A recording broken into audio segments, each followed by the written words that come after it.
Yo, what's the deal, y'all? It's your boy Rob Millionaire. I am back in here with another one, man. And bro, today, man, I want to talk about like feeling states, man, emotions. Why you feel these emotions, right? Negative emotions specifically, kind of like fear, anxiety, worry, despair, lack. You know what I mean? All these negative emotions that when you feel them, they guide you to do certain things, right? Because your feelings are what move you. Your feelings are what make you do things. They control your actions, right?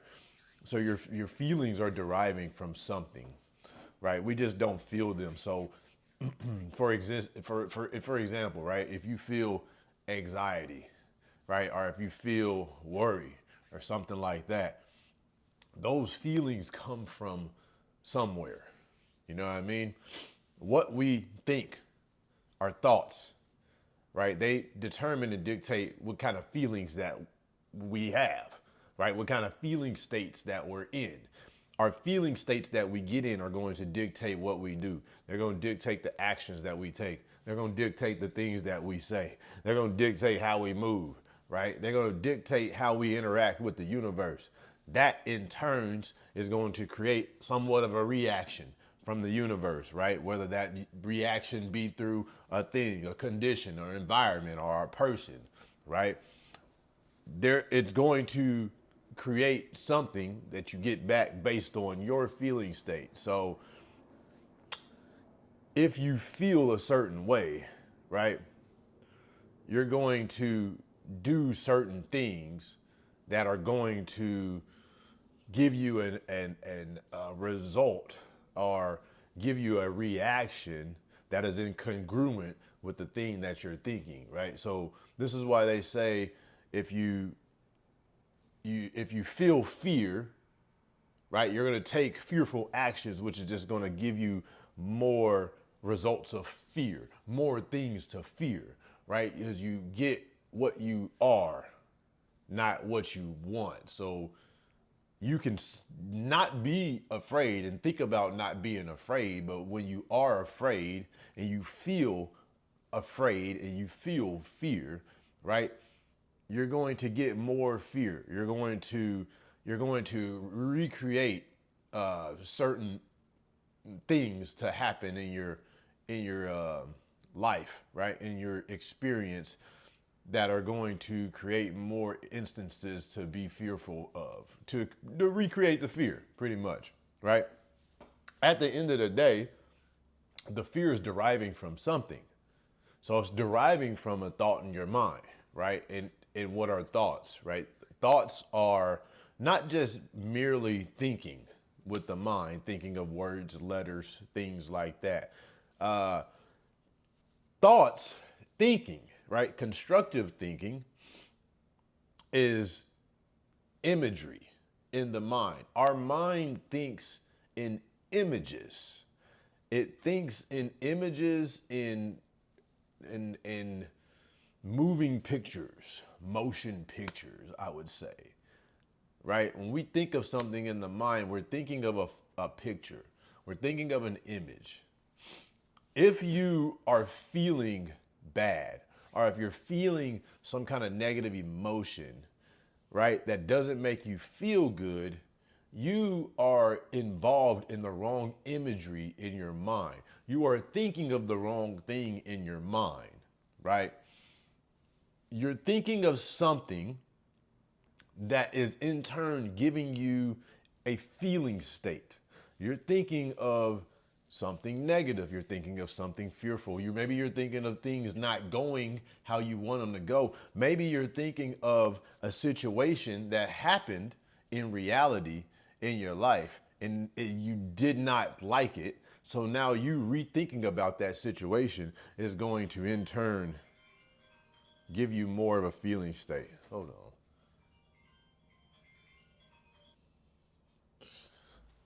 So I had to take a phone call, but where was I? So imagery, right? We're thinking in images. You're thinking of a certain image in your mind that gives you a certain feeling state. If you're not thinking of, if you're involved in the wrong thinking, if you're thinking of things that aren't congruent with what you want to see or what you want to create, they may give you anxiety. They may make you feel some way, right? If you're thinking about something that has already taken place that was undesirable, it was something that you went through or that you experienced that you did not like, right? By you rethinking of that, what is it doing? Is giving you anxiety, right? It's giving you fear, it's giving you worry, lack, whatever it is that experience was. If it was not what you want to see or what you would want to experience, then you're creating a negative emotional state within inside yourself. So it's kind of like when people say, like, he made me mad or she pissed me off. It's like, no, at the end of the day, you're the only one that can make yourself mad, right?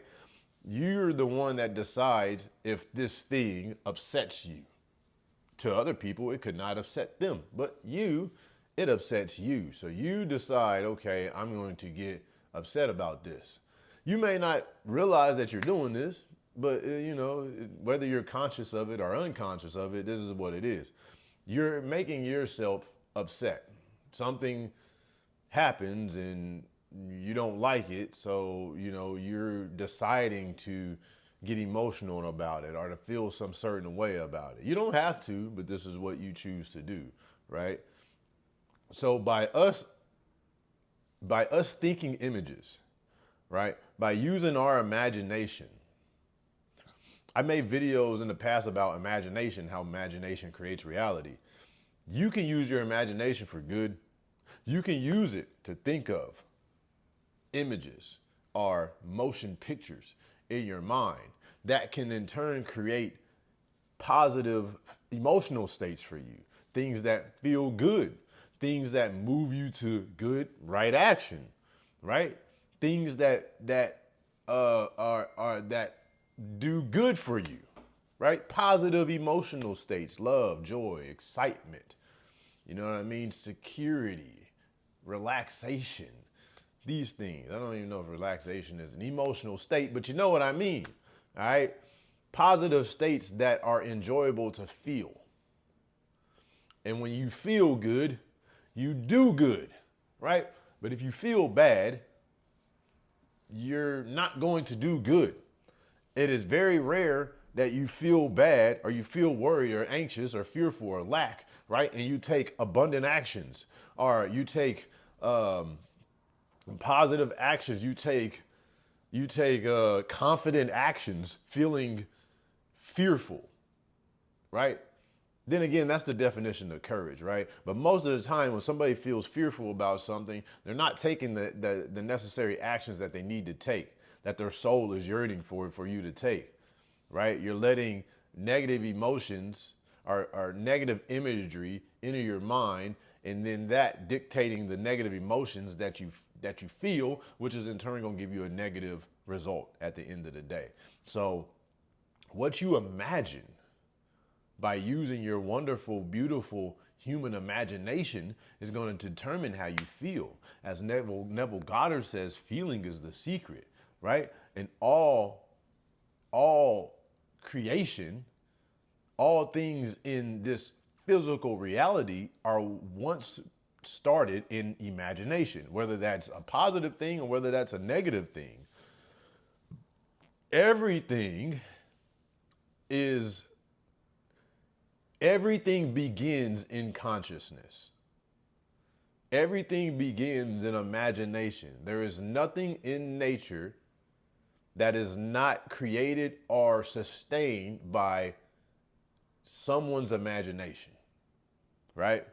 So if we know and we understand that, if we give our attention and allow our imagination to run on negative images that we don't want to see, bad images and things, and bad things that we've been through in life, right? That we recreate when we think about them. And we imagine these images in our mind. Things that haven't happened yet, but we're thinking worst case scenarios. Things of this nature are going to produce an emotional state that is not congruent to what you want to create Or maybe it is if you want to feel that negativity, because some people are addicted to those emotions, right? They can say they don't want to feel it, but some people are addicted to feeling negative emotions like worry, lack, fear, guilt, shame. You know what I mean? Some people are addicted to these emotions, so they might not consciously want to feel it, but subconsciously they they um, they want those feelings, right? But if we understand that imagination creates reality, then we have to be a bodyguard. We have to be very conscious as far as what we want to create, as far as the imagery that we put in our mind, because that is going to dictate the emotions that we feel, and it's going to dictate the results that we get and the reaction that we get from the universe. But look, man, this is just a little quick video I just wanted to make real quick about emotional states. And this is your boy Robmillionaire, man. I'm gonna holler at y'all on the next one.